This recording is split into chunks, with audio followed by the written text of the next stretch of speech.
Hey there, I just wanted to do a quick review of my Flycraft drift boat that I've had for a couple months now. I wanted to do an honest review of my experience so far and just kind of give some of my thoughts on the boat. The first thing I've seen a lot of people online complain about is the price. Well, I have a lot of experience with product development and bringing products to market, and I do know that the price is fair. I think if you understand that the cost of materials is high, the assembly is going to be expensive, the volume, the number of these things that they sell is also going to be a factor in its price, and then shipping from the manufacturer is going to be a pretty substantial part of the price, because the thing, even though it's light, I think they say 97 pounds, it's still a lot when you consider that it's got to make it probably from somewhere overseas on a boat and then shipped. Anyway, I can go on for days about that particular subject, but I won't.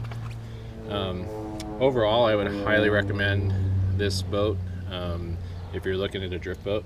I think it's got a lot of more positives than negatives. There's only a couple things so far that I wish were slightly different, and I'll just jump right into those.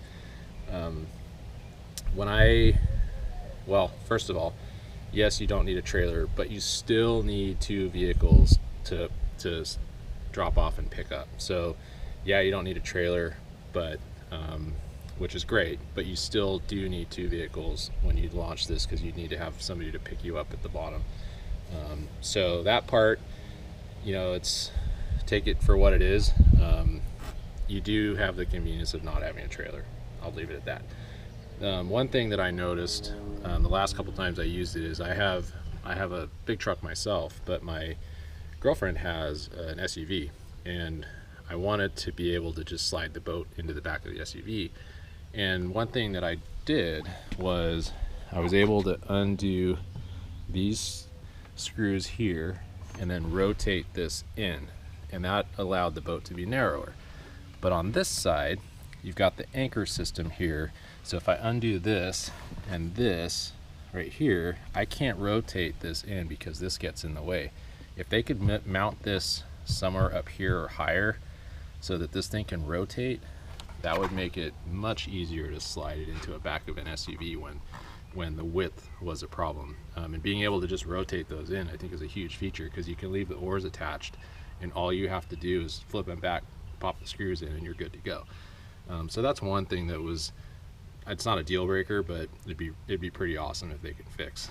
And then the only other issue that I've had is the seats. Now, I love the seats, except for the mechanism that holds the seat in place. I have the swivel seats, and if you can look, there's this little tongue right here, and I've actually missed out on a couple opportunities on the river where I was paddling to get to an eddy, and the seat popped out and slid forward, and I lost control of the boat. So somehow I need to modify this so this thing doesn't pop off.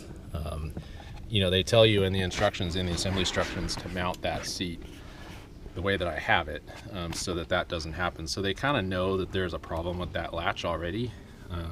And like I said, I've missed a couple of opportunities where I was trying to get into an eddy, was rowing real hard, and popped out of my seat, and I lost that opportunity. So that was a little frustrating, and I fortunately didn't get in any trouble, but that's something that I need to address and fix so that doesn't happen again. Other than that, it's very stable. I have the package that includes the swivel seats, the oars. It comes with the bailing device, the anchor system. The anchor system here, I put a 20-pound anchor on it. Works great. The 20-pound anchor, I know there's questions about that, if that was enough anchor. The 20-pound is definitely enough anchor. And I've taken this out solo and with my girlfriend, and both times it was easy to paddle. One thing that is a little bit challenging is, because the boat's so narrow, which is a feature of it, when you're rowing, the distance between the oars at the center of the boat is pretty narrow. So if you look, when you have your oar here, you can imagine the other oar is pretty close, and so it's difficult and challenging to not have your hands hit. So you have to kind of push the oar out or row with your hands over and under each other, which I've started to do, because that way I'm not carrying the weight of the oar. But you know, it is a feature for it to be narrower and smaller and more compact. Stability wise, completely stable. I would say that if you don't have any experience on river, I whitewater kayak for 9 years, so I have an understanding of kind of the river and how it works.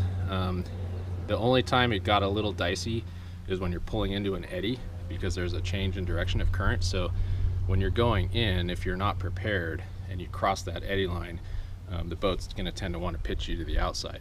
So just knowing and understanding how river currents work is a huge plus, and it's something that I would maybe spend some time learning. You could look at some whitewater kayaking videos and understand how to cross an eddy line appropriately.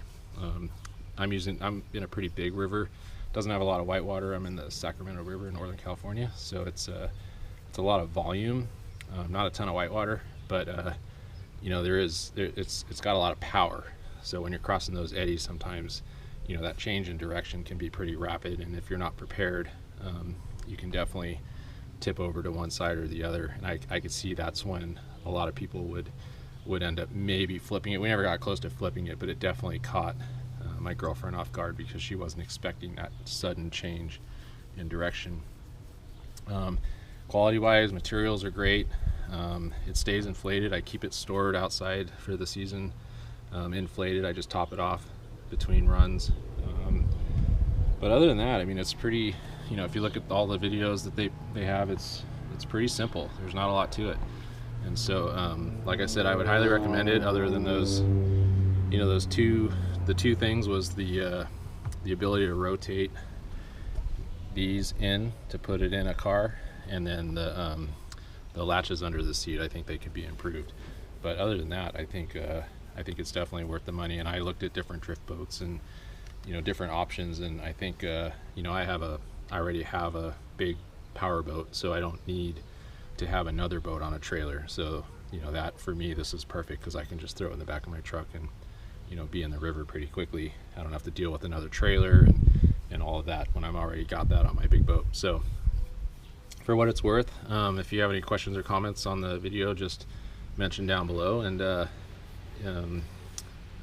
you know, if you're interested in buying one of these, hopefully this is helpful. So thanks for watching.